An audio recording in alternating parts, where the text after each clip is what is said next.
My mother was a French woman from the island of New Caledonia. She loved to recount family stories. They were funny tales. I remember laughing together with her. I wish I remember her stories. She had a great smile. She loved kids and took care of many throughout her life. She raised us five and did her best. I believe my mother did not know the positive impact she had in my life. I won't be talking about myself, but I am discovering my mother in me. I am my mother's daughter. We connected through daily activities. On Saturdays, we were often together. My dad was working, my younger brother was off with his friends, and my older siblings were already out of the house. Saturday was cleaning day.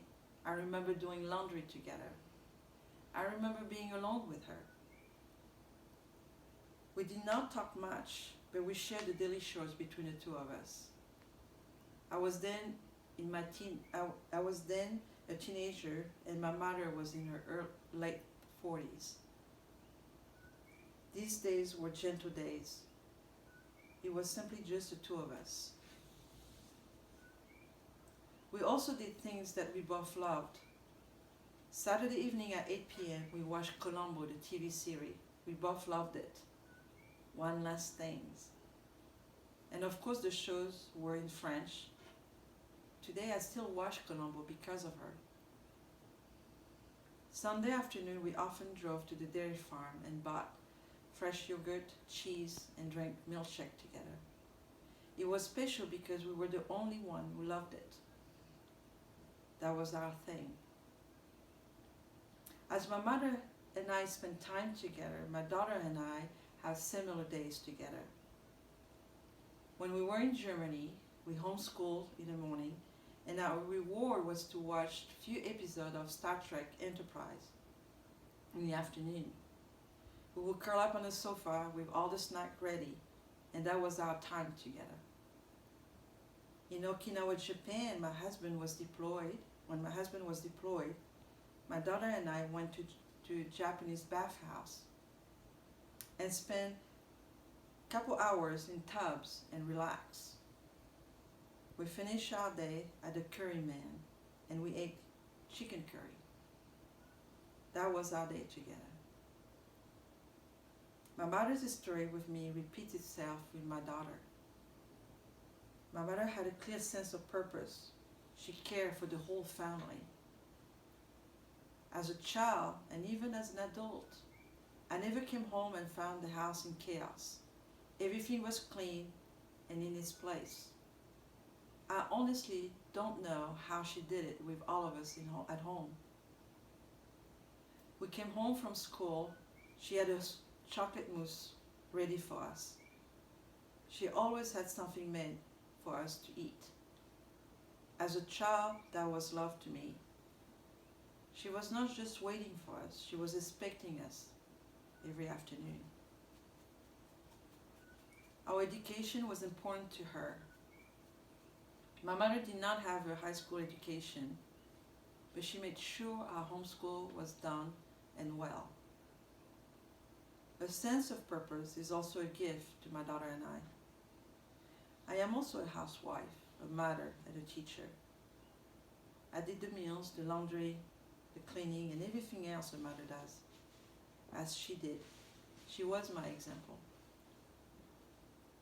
With a GED, I homeschooled my daughter for 14 years.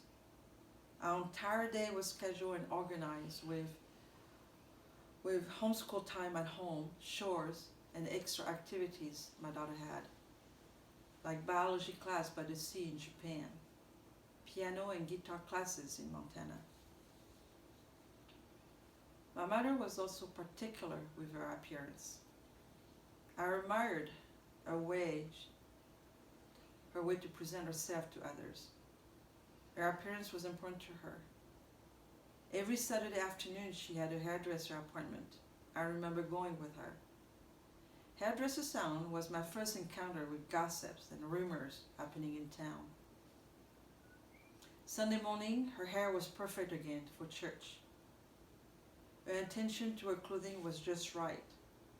She did not overdress. Her outfits were simple and always solid colors. I never seen her wearing wild print. She always wore a scarf around the neck.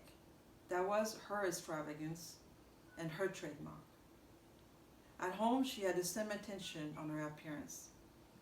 It was simple, practical, and always solid colors. Her behavior was also measured.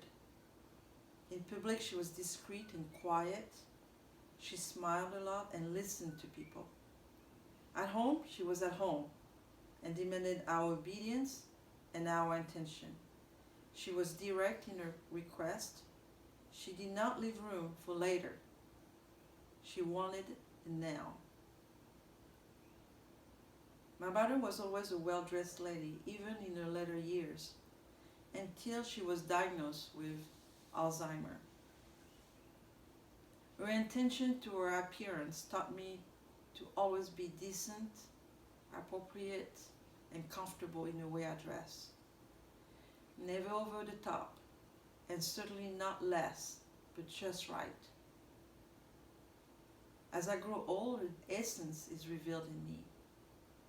I have become quieter and a better listener.